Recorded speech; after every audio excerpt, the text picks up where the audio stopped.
কর্মী ও সহায়িকারা অবসরের পর পেমেন্ট অফ গ্র্যাচুইটি অ্যাক্ট অনুযায়ী গ্র্যাচুইটি তাদের পাওয়ার অধিকার আছে।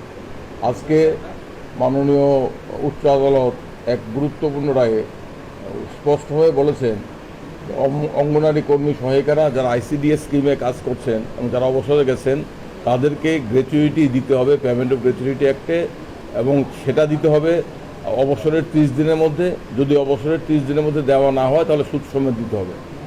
আমরা এই রায়ে আমরা খুশি, কারণ অঙ্গনারী কর্মী সহায়িকারা তারা তৃণমূল স্তরে সামান্য মজুরির বিনিময়ে অত্যন্ত গুরুত্বপূর্ণ দায়িত্ব পালন করেন। তারা বঞ্চিত।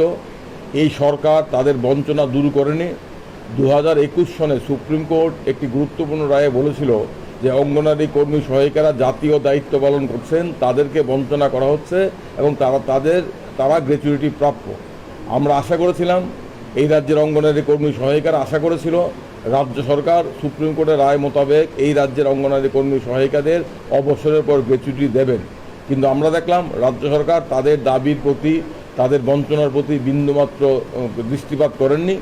রাজ্য সরকার সুপ্রিম কোর্টের নির্দেশ থাকা সত্ত্বেও এই রাজ্যের মন্ত্রিসভা, এই রাজ্যের আমলাকোল সুপ্রিম কোর্টের নির্দেশকে বৃদ্ধাঙ্গুষ্ঠ দেখিয়ে অবসরপ্রাপ্ত অঙ্গনারী কর্মীদের বলেছে যে তোমরা গ্র্যাচুইটি পাবে না। এর বিরুদ্ধে মামলা হয়েছে। আজকে একটি মামলায়, যে মামলাটি 20 জন অঙ্গনারী কর্মী সহায়িকারা করেছেন, সেই মামলায় মাননীয় বিচারপতি এস দত্ত প্রকাশিত স্পষ্টভাবে বলেছেন অঙ্গনারী কর্মী সহায়িকারা অবসরের পর গ্র্যাচুইটি প্রাপ্য। দি পেমেন্ট অফ গ্র্যাচুইটি অ্যাক্ট তাদের ক্ষেত্রে প্রযোজ্য। এই রায়ের ফলে এই রাজ্যের সমস্ত অঙ্গনারী কর্মী সহায়িকারা উপকৃত হবেন এবং তাদের দীর্ঘদিনের বঞ্চনার একটি সমাধান হলো। তারা আইনের দরজায় এসে অধিকার আদায় করতে পারলেন এবং এটা তাদের কাছে অত্যন্ত খুশির খবর। এবং আইনজীবী হিসাবেও আমরা খুশি যে অঙ্গনারী কর্মী সহায়িকাদের পক্ষে দাঁড়িয়ে আমরা তাদেরকে একটা বিজয় দিতে পেরেছি। এটা তাদের বিরাট জয়।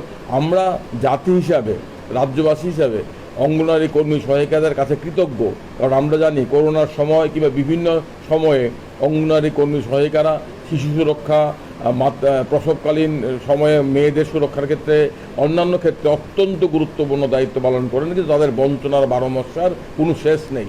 রাজ্য সরকার তাদের প্রতি অন্ধ, কেন্দ্রীয় সরকার তাদের কথা বলে না। মুখে মুখে নারী সশক্তিকরণের কথা বলে, কিন্তু কার্যত অশ্বডিম্ব। কিন্তু আদালতে এসে তারা রায় প্রতিষ্ঠা করতে পারলেন এবং আমার সহকর্মীরা বলেছেন আদালতে আসার ক্ষেত্রেও তাদেরকে ভয় ভীতি দেখানো হয়েছে, তাদেরকে বিভিন্নভাবে নিরস্ত করার চেষ্টা করা হয়েছে, কিন্তু তারা সাহস করে অধিকার অর্জনের জন্য আদালতে এসেছেন। আদালতে এসে তারা সাফল্য পেয়েছেন এবং তাদেরকে এই সাফল্য অন্যদেরকে অনুপ্রাণিত করবে এবং সবাই উপকৃত হবেন। এটা একটা গুরুত্বপূর্ণ রায়। এটা সমস্ত অঙ্গনারী কর্মী সহায়িকারা যারাই রিটায়ারমেন্টে গেছেন তাদেরকে দিতে হবে। যারা মামলা করেছেন তাদেরকেও দিতে হবে, আর যারা মামলা করেননি তাদেরকেও দেওয়া উচিত। তাদেরকে আবার মামলায় ঠেলার কোনো অর্থ নেই। রাজ্য সরকার তাদেরকে দিতে হবে। আমরা আশা করি রাজ্য সরকারের সুবুদ্ধির উদয় হবে, আমলাদের মাথায় সুবুদ্ধি ঢুকবে, তারা এই রায় কার্যকর করবেন। এই রায় উচ্চতর আদালতও বহাল থাকবে আমরা নিশ্চিত। যদি রাজ্য সরকার এই রায় দ্রুত কার্যকর না করেন তাহলে একদিকে অঙ্গনারী কর্মী সহায়িকাদের লাভ হবে, তাদের সুদের পরিমাণটা বাড়বে।